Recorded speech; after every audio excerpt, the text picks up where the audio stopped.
Salut tout le monde, j'espère que vous allez bien. Aujourd'hui, je vais vous expliquer la fiche modèle bien détaillée de l'activité copie en troisième année primaire. Bon, nous commençons toujours par l'intitulé du projet, de la séquence, le numéro de la séance, la classe, la durée, le nom de l'enseignant ou de l'enseignante.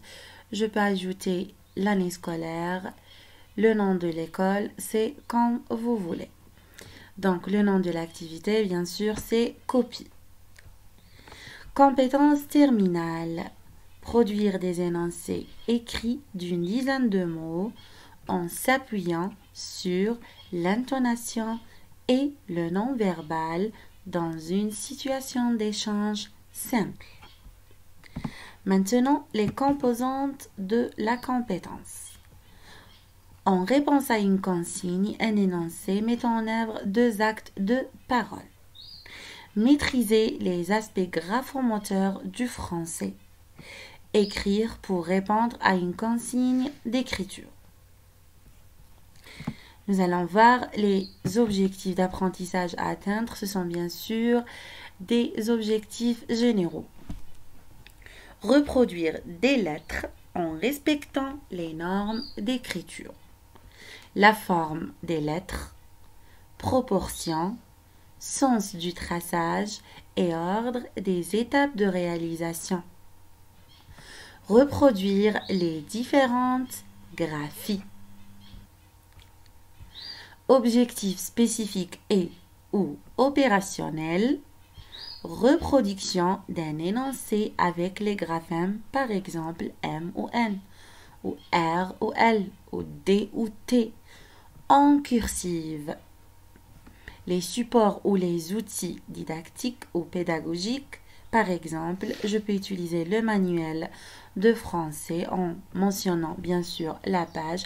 Je peux utiliser des étiquettes, des dessins, des images et ainsi de suite. Des objets, pourquoi pas.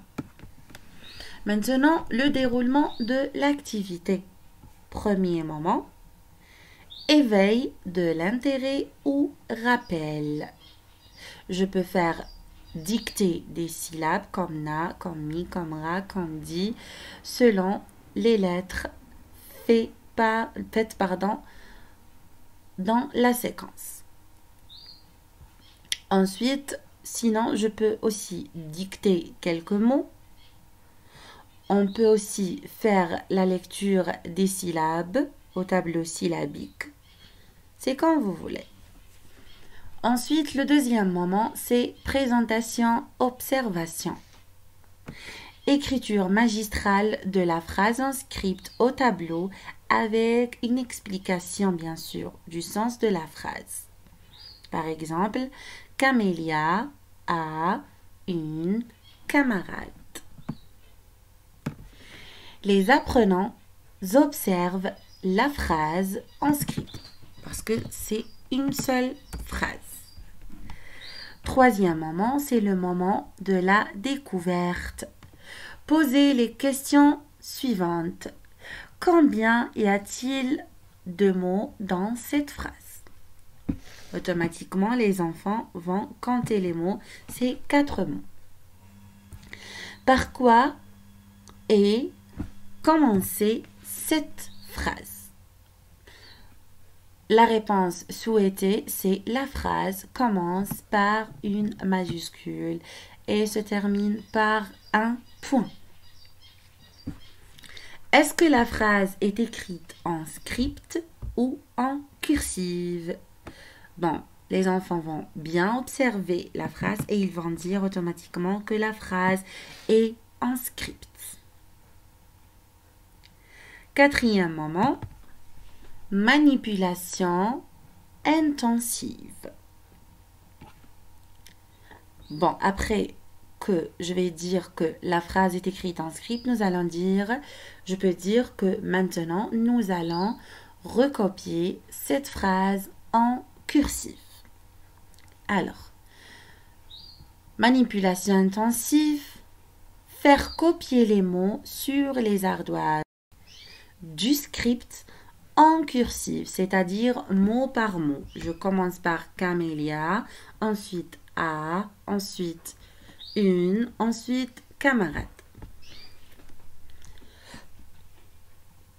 Les élèves écrivent les mots en cursive, bien sûr, sur les ardoises, puis on fait la correction, s'il y avait bien sûr des fautes. Contrôle de l'écriture et encouragement pour ceux qui ont bien écrit. Reproduction au tableau de quelques graphèmes recensés lors du contrôle. Lecture et compréhension de la phrase en cursive par les apprenants. Cinquième moment, c'est le moment de l'application. Les apprenants copient la phrase en cursive sur les cahiers de classe. Bien sûr, en cursive. Camélia a une camarade. Donc, j'espère que c'était utile. N'hésitez pas, abonnez-vous à la chaîne et activez la cloche pour voir les autres fiches pédagogiques. À bientôt.